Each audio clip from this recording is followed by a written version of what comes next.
پیسے زیادہ آ گئے تو اب امیروں کو اس گلی سے گھن آنے لگی تو وہ وہاں سے نقل مکانی کر گئے. انہیں وہاں رہنا اچھا نہیں لگتا. تو یہ بات ذہن میں رکھیے گا کہ ہمارے دین نے ہمیں ایک دوسرے کے دکھ بانٹنے کی تلقین کی ہے. ایک دوسرے کے قریب ہو کے رہیں اور ان کی ضرورتوں کا خیال رکھیں اپنی استطاعت کے مطابق. کسی کی عزت نفس کو نقصان پہنچائے بغیر شہرت، ریا اور کسی اس طرح کی مرض کو اپنے قریب جو ہے وہ نہ آنے دیں اور لوگوں کی اس مخفی انداز سے مدد کریں کہ ان کی ضروریات پوری ہوں. بلکہ میرے حضور نے ارشاد فرمایا جس شخص نے صدقہ کیا اور اتنے مخفی انداز میں کیا کہ جو دائیں نے خرچ کیا بائیں کو خبر نہیں ہوئی. جب بائیں کو خبر نہیں ہوئی تو ہمسائے کو خبر کیسے ہوگی؟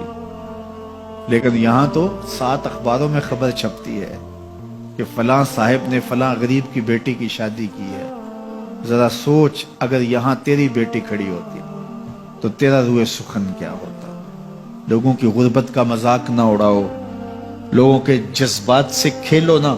اللہ نے اگر آپ کو کچھ عطا کیا ہے تو پھر لوگوں کی ضرورتوں کو پورا کرو، لیکن ان کے جذبات سے مت کھیلو اور لوگوں کی ضرورتوں کا پورا خیال رکھو. حضرت ابو ہریرہ فرماتے ہیں رضی اللہ تعالیٰ عنہ کہ بھوک کی شدت سے میری کمر دوری ہو گئی تو میں ڈرا کہ کوئی مجھے نقصان نہ ہو تو مسجد نبوی کے ایسے گوشے پہ بیٹھ گیا جہاں لوگوں کا گزر ہوتا تھا.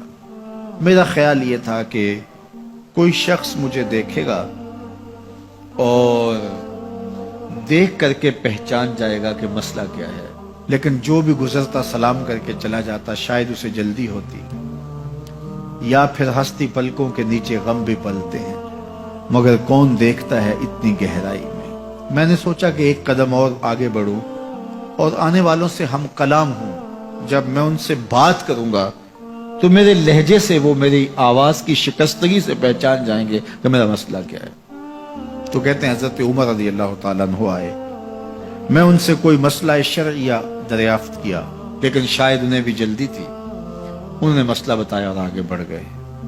میں پریشان تھا کہ حضرت سیدنا صدیق اکبر رضی اللہ تعالیٰ عنہ آئے. میں نے ان سے بھی قرآنی آیت کے بارے میں سوال کیا، لیکن وہ بھی جلدی میں تھے اور انہوں نے بس آیت بتائی اور آگے گزر گئے. تو فرماتے ہیں کہ میں ایک عجیب کیفیت میں مبتلا بیٹھا تھا کہ ایک جانب سے روشنی اٹھی اور دل و قلب و نگاہ کا مرشد اولین آ گیا. تو کہتے ہیں حضور آ گئے. تو چونکہ میری عادت بنی ہوئی تھی کہ میں ہر آنے والے سے مسئلہ ہی پوچھ رہا تھا، تو میں نے حضور سے بھی مسئلہ پوچھ لیا. تو حضور نے میری جانب دیکھا اور پھر زیر لب مسکراتے ہوئے بولے ابو ہریرہ بھوک لگی ہوئی ہے.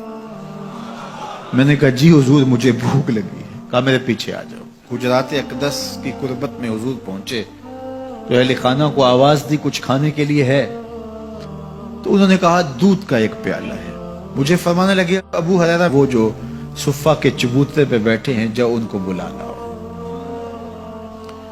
کہتے ہیں دودھ کا ایک پیالہ اور مجھے تسکین ہوئی تھی، لیکن 70 آدمی بیٹھے تھے وہاں. خیر حکم تھا میں بلا لایا. میرے ہاتھ میں دودھ کا پیالہ دیا. کہا ابو ہریرہ دائیں سے شروع ہو جاؤ. اب میں ایک شخص کو پیالہ دیا اور دودھ کو دیکھنے لگا اور وہ سیراب ہو کے گٹا گٹ پینے لگا. اپنی بھوک اور پیاس مٹا چکا اور میں نے دیکھا کہ ایک قطرہ بھی کم نہیں ہوا. میرے اندر جو پہلے وسواس اٹھ رہے تھے اور مجھے جو احساس ہو رہا تھا وہ مٹ گیا. پھر میں نے دوسرے کو پیش کیا، اس نے بھی سیراب ہو کے پیا، لیکن دودھ ایک قطرہ بھی کم نہیں ہوا. پھر میں نے تیسرے کو دیا، چوتھے کو دیا. 70 آدمی دودھ پی گئے، لیکن دودھ میں سے ایک قطرہ بھی کم نہیں ہوا.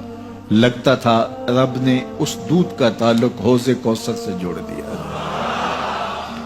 تو حضور نے فرمایا ابو ہریرہ. میں نے کہا جی حضور. فرمایا کون باقی؟ میں نے کہا حضور ایک آپ باقی اور ایک میں باقی. تو فرمایا اب تم پیو. تو کہا کہ میں نے دودھ پیا اور خوب سیراب ہو کے پیا. حضور نے فرمایا اور پیو. میں نے اور پیا. پھر فرمایا اور پیو. میں نے کہا مجھے قسم ہے اس ذات کی جس نے آپ کو حق کے ساتھ مبعوث کیا ہے، میرے میں ایک قطرے کی گنجائش بھی نہیں ہے. حضور نے میرے ہاتھ سے دودھ لیا اور خود نوش جاں کرتے ہوئے فرمایا ساقی القوم آخرہم شربن، قوم کا جو ساقی ہوتا ہے وہ آخر میں پیتا ہے،